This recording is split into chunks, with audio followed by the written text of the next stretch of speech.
Assalamualaikum warahmatullahi wabarakatuh dan salam sejahtera. Saya Encik Saiful Azamku bin Abdullah dari Jabatan Pendidikan Khas IPGM Kampus Ilmu Khas akan membentangkan kapasiti pedagogi pembelajaran bermakna KPBB pada pagi ini. Khusus yang saya akan bentangkan pada pagi ini adalah PKDK 3273 iaitu Bahasa Melayu Kod Tangan. Terdapat 3 HPK iaitu hasil pembelajaran khusus bagi kursus ini. Yang pertama, HPK 1 iaitu menganalisis asal-usul dan prinsip-prinsip Nahu Bahasa Melayu dalam Bahasa Melayu Kod Tangan yang membawa aspek C4, HPP2 dan KKG2.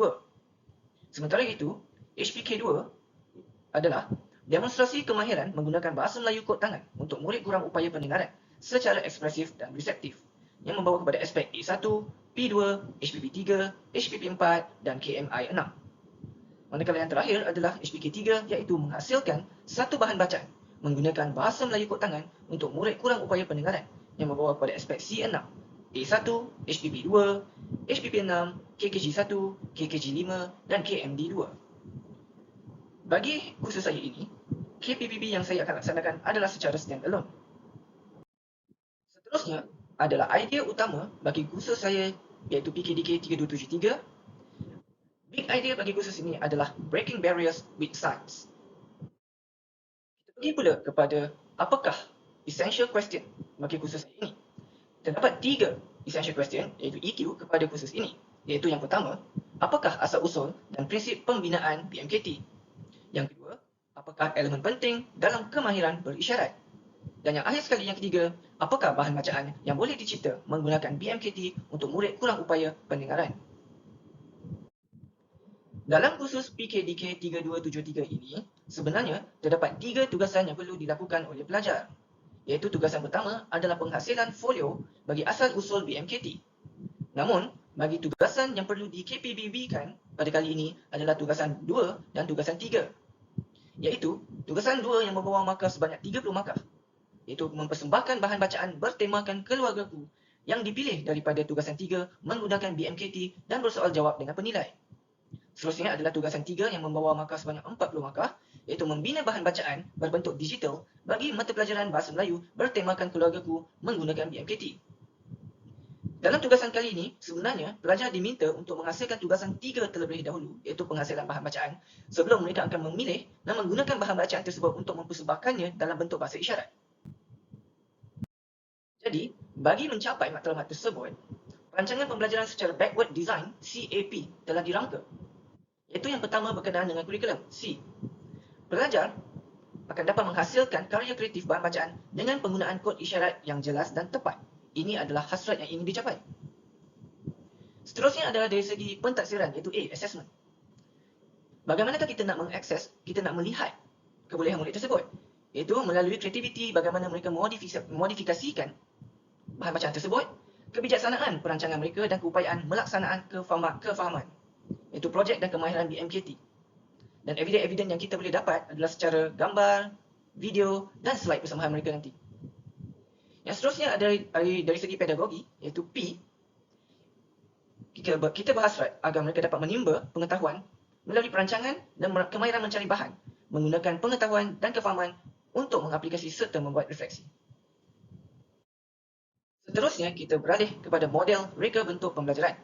Terdapat 4 aspek penting yang ditekankan. Yang pertama adalah dari aspek rakan pembelajaran, di mana kita hasratkan agar wujudnya perkongsian ilmu bersama. Sebagai contohnya antara rakan, pelajar, pensyarah, keluarga dan komuniti. Idea-idea dan segala ilmu-ilmu itu dapat dikongsi bersama agar dapat mencapai matlamat pembelajaran tersebut. Yang kedua adalah dari segi amalan pedagogi, iaitu diharapkan dapat meningkatkan motivasi dan penglibatan para pelajar melalui pedagogi yang berkesan.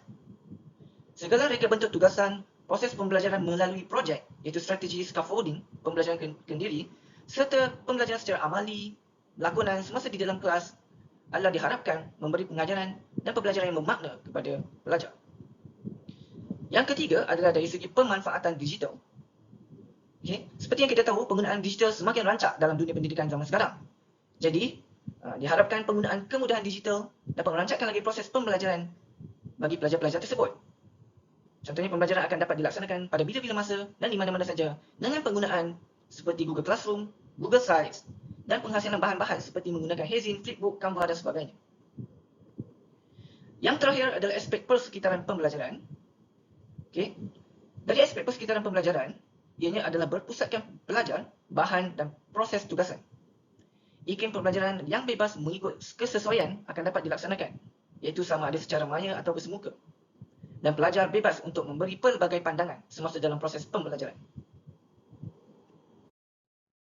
Seterusnya, kita pergi kepada kerangka kerja 3E, iaitu penggunaan alatan digital yang diintegrasikan dalam proses pengajaran dan pembelajaran dapat membantu penglibatan pelajar, penambahbaikan dan perluasan dalam mencapai pembelajaran bermakna. E yang pertama iaitu extension, iaitu menyebar luaskan proses PDP di luar daripada persekitaran pelajar. Bermaksud, pelajar bukan sahaja mendapat ilmu melalui tugasan ataupun pembelajaran pada kali ini, bahkan mereka boleh menggunakan ilmu-ilmu tersebut pada masa-masa akan datang. Semasa sama ada di praktikum ataupun di mana-mana sahaja. Kedua adalah dari segi enhancement, iaitu aktiviti pembelajaran dapat dibimbing dengan lebih mudah oleh pensyarah dengan menggunakan teknologi digital. Dan yang ketiga adalah dari segi engagement, iaitu dengan penggunaan pelbagai jenis aplikasi-aplikasi digital terkini seperti Google Sites, Canva dan sebagainya, diharapkan dapat menarik minat dan motivasi pelajar untuk mengikuti pembelajaran. Kemudian kita beralih pula kepada konsep 3R, iaitu peranan pensyarah dan pelajar. Okay. R yang pertama adalah dari segi rigor, iaitu memperlihatkan ketegasan, ketekunan dan ketelitian pelajar membuat sesuatu tugasan. Yang kedua adalah dari segi relevance, di mana pengetahuan penghasilan bahan digital yang dihasilkan oleh pelajar dapat dikongsi bersama antara rakan dan sebagainya, dan ianya relevan dengan keadaan perkembangan dunia digital semasa. Dan yang ketiga adalah dari segi relationship, hubungan, iaitu hubungan baik antara pelajar dan pensyarah, di mana pensyarah dapat memberi panduan kepada pelajar dan ia juga boleh dikembangkan kepada di dunia luar. Seterusnya adalah kompetensi global 6C yang dihasratkan boleh dicapai oleh pelajar, iaitu yang pertama dari segi karakter, diharapkan pelajar akan bertanggungjawab menyiapkan tugasan dalam masa yang ditetapkan dan membina keyakinan serta pengalaman baru menggunakan alatan digital. Yang kedua, citizenship, iaitu diharapkan pelajar dapat kenal pasti penggunaan teknologi digital yang sesuai dan mesra bagi MBPK murid berkebutuhan pendidikan khas pendengaran dan dapat mengaplikasikan pengetahuan dan kemahiran dalam dunia yang sebenar. Seterusnya yang ketiga adalah dari segi communication, iaitu diharapkan berlakunya pertukaran idea sesama rakan, pensyarah, senior dan lain-lain, dan juga membina komunikasi berkesan untuk mewujudkan hubungan antara satu sama lain dengan penggunaan WhatsApp dan sebagainya. Yang keempat dari segi kolaboratif, iaitu diharapkan terwujudnya juga kerjasama antara pelajar, iaitu saling membimbing antara satu sama lain, kemahiran interpersonal, berkongsi tanggungjawab bagi menyiapkan tugasan, dan juga berbantukan bantuan aplikasi teknologi terkini.